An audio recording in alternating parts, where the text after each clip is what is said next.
Hi, my name is Susan Metz, and I'm the principal investigator of ENGAGE, a 5-year project funded by the National Science Foundation. Have you ever thought about why so many engineering students switch majors and what can be done to retain them in engineering? There is a significant body of research on student retention, and ENGAGE extends this knowledge into the classroom.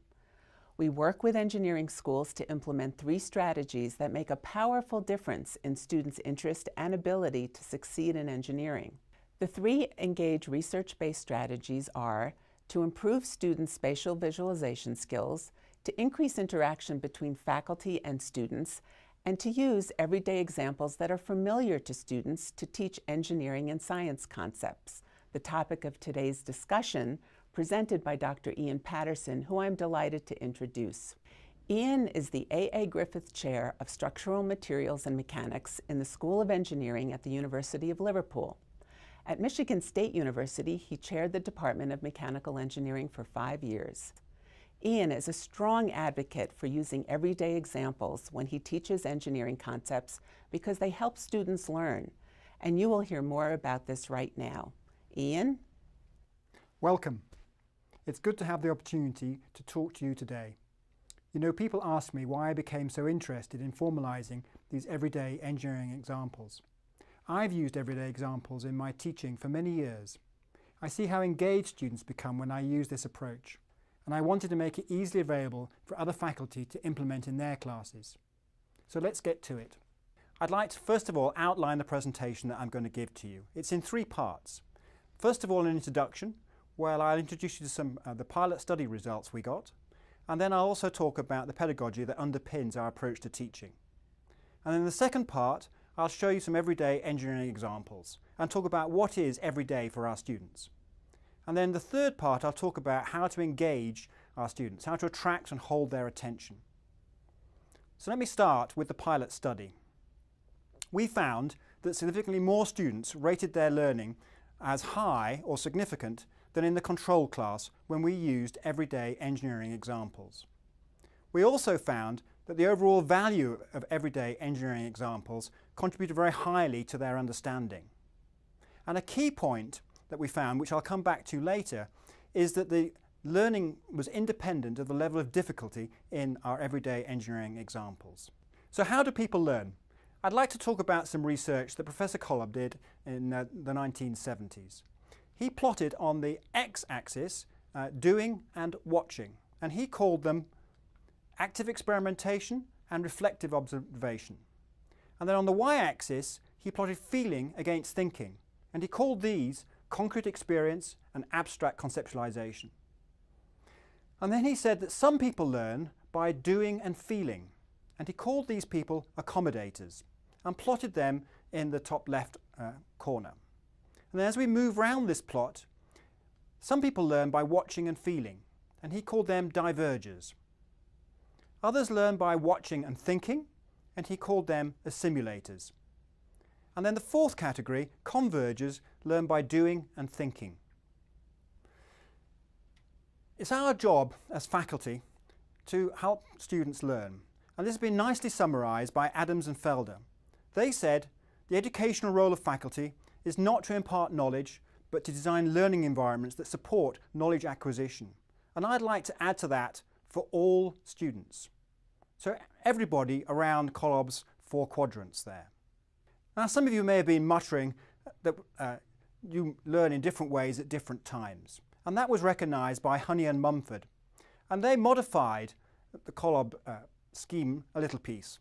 They kept the axes with the labels, doing versus watching and feeling versus thinking. But they said that we cycle round the quadrants during the process of learning.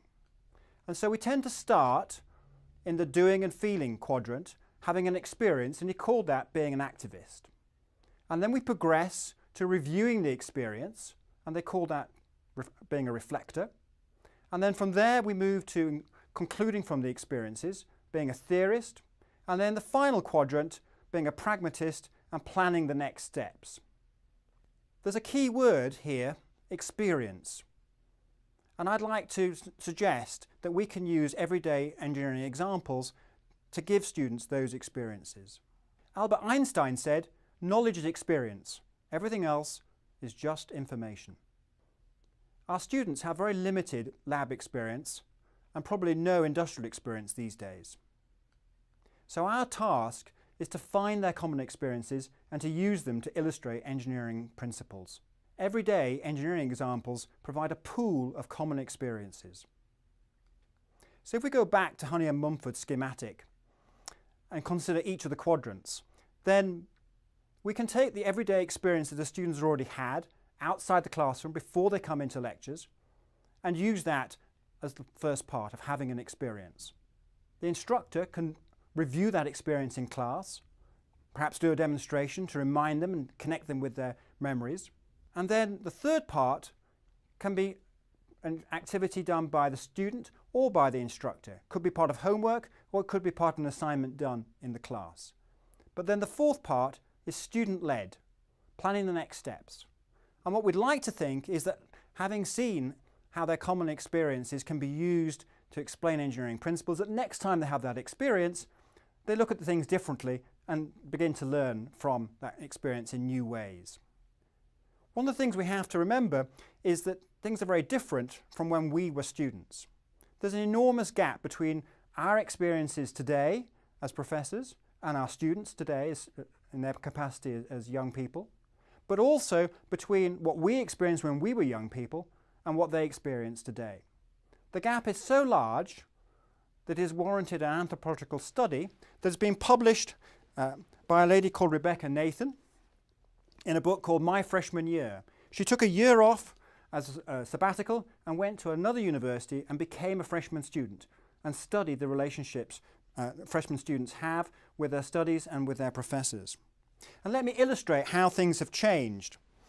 Here's a Brownie box camera, some of you may recognize it, that was given to me by my father when I was about 6 or 7.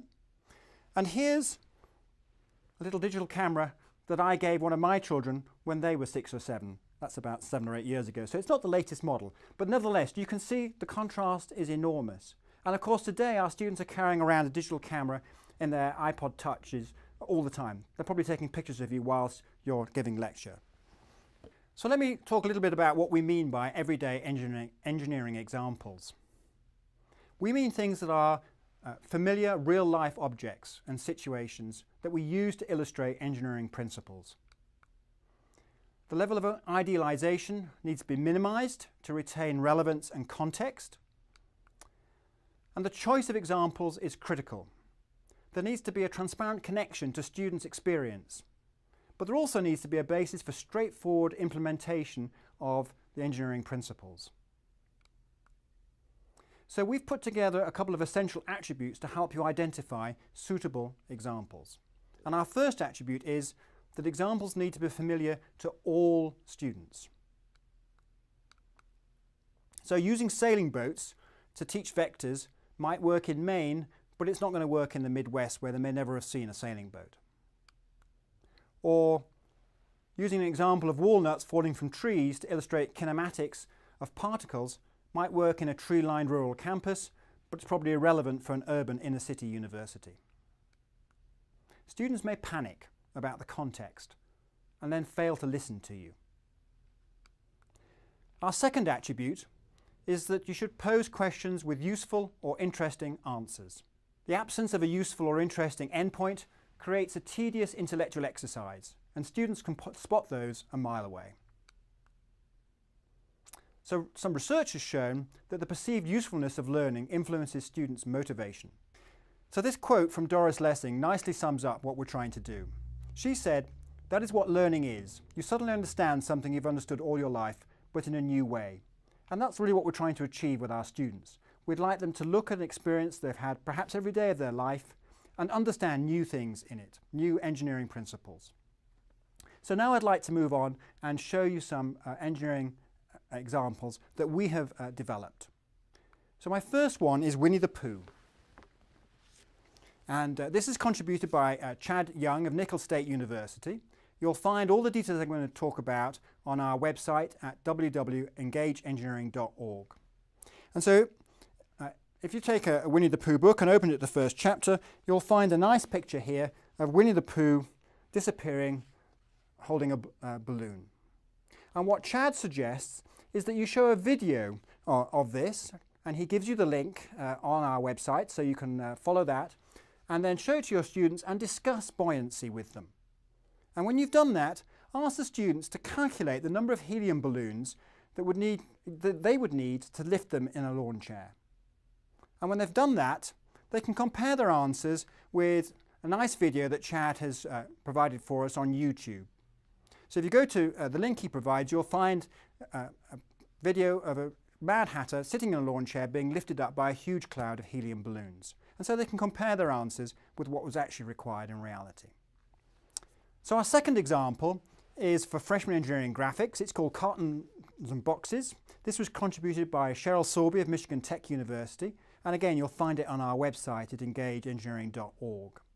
And she suggests that you take some old cereal boxes into class and distribute them amongst the students. And have the students estimate the volume and the surface area of the box. And then when they've done that, ask them to disassemble the box and measure the area of card in the box and see how that compares with their estimate from the assembled box. And then you can also collect in some disassembled boxes from the students and tessellate them together and talk about how manufacturers can minimise waste in the way they arrange their boxes when they're cutting from the cardboard sheet. I have now a quote from Eric Clapton, not one you'd perhaps expect from him, but he said, "It's very hard, so I try and make it as engaging as it can be. But you have to face the fact that no matter how good it is, you can only hold their attention for a little while." He was talking about his small children. And I think those of us who have had children will all agree with him that it's extremely difficult to hold their attention for more than a short period of time. And it doesn't get much better as they become teenagers and appear in our classes. And so what I'd like to talk about now is how to engage our students using our everyday engineering examples. So to help you engage your students, we've developed a series of lesson plans which are described in a set of booklets. With 4 booklets, and I'm going to show you 4 examples, one taken from each booklet. My first one is about frying up some sausages. It's related to sophomore mechanics of solids, and the topic is Moore's circle of stress. And the suggestion is that you take a portable hot plate into the classroom and cook some sausages and share them with the class. And you should certainly have their attention when you do that.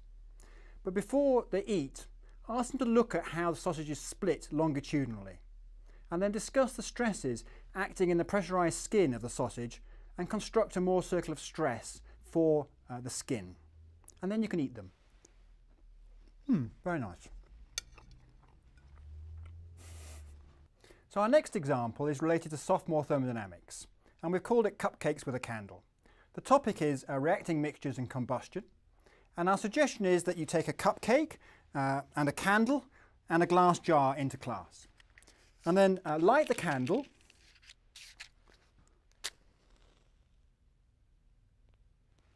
and invite sealed bids on the time it'll take to extinguish the candle when it's covered with the jar. So if you're watching this with a group of people, you might like to have your guess now.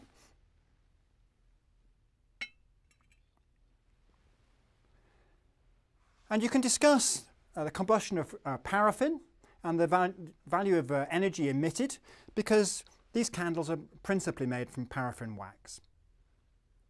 And so in a jar this size, it'll take about 15 or 20 seconds for the candle to go out. There it goes.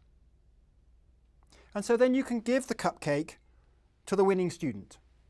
And I think you'll have their attention if you do this sort of demonstration in class.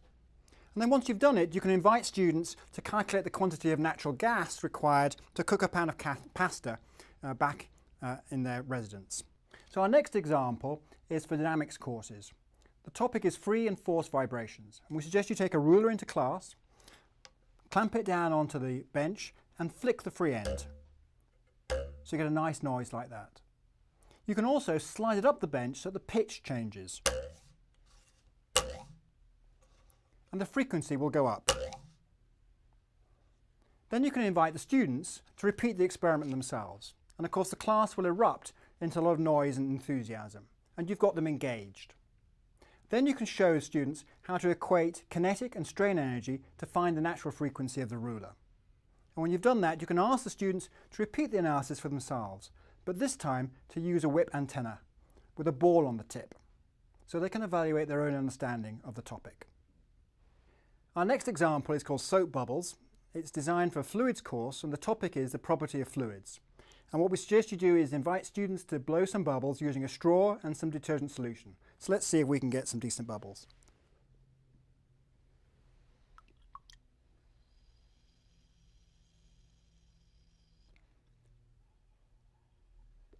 There we go, so there's nice bubbles there. So when they've done that successfully, you can ask them to draw a free body diagram for a section of a spherical stationary bubble. And when they've done that, you can discuss the surface of the fluid behaves like a tension membrane, and explain that the detergent acts like a surfactant with local variations in concentration, allowing changes in tension to accommodate shape changes.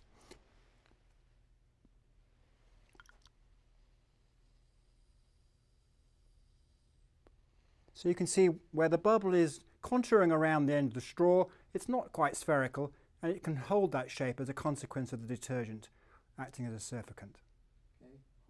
So to conclude, let me recap on some of the results we found from our pilot study when we implemented these ideas in our classes. First of all, we found that significantly more students rated their learning as high or significant than in the control class. Secondly, we found the overall value of our everyday engineering examples correlated very highly with contribution to understanding. And thirdly, that the learning was not tied to the level of difficulty in our everyday engineering examples. And then there was a fourth result that I didn't share with you at the beginning, but which is very important to us as instructors. And that is that teaching effectiveness was rated significantly higher compared to the control classes. So not only will our students learn more effectively, but they'll also rate you and your course more highly. Plus, you're going to have a class that's more engaged, and I think all those things are rewarding for us as instructors. So think big, start small, act now. And to help you get started, we've provided a plethora of resources on our website. So please go and have a look and see if there are examples in our database or in our booklets that can help you use an everyday engineering example in a class tomorrow. Thank you.